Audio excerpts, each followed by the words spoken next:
భర్త కోసం తన కష్టాలను కూడా నవ్వుతూ భరించే భార్య. ఆమె ఇండియాలో తన చిన్న పిల్లతో జీవిస్తోంది. ఆమె భర్త మాత్రం కువైట్లో ఎండల్లో కష్టపడుతున్నాడు. రోజులు గడిచాయి. ఒకరోజు ఇంట్లో పరిస్థితి చాలా కష్టమైంది. డబ్బు లేదు, అవసరాలు పెరిగిపోయాయి. పక్క వాళ్ళు అడిగారు, ఇలా ఎంతకాలం భరిస్తావు, ఇంకా ఎంతవరకు?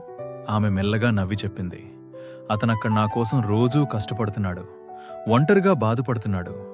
నేనిక్కడ కొంచెం కష్టం భరించలేనా? ఆమె పెదవులపై నవ్వు ఉంది, కాని కళ్ళలో మాత్రం మాటల్లో చెప్పలేని బాధ ఉంది. దూరం ఉన్నా మన బంధం గుండెల్లో దగ్గరగానే ఉంటుంది అని పిల్లని హత్తుకుంది. ఆ కన్నీళ్లు మాత్రం మౌనంగా జారిపోయాయి.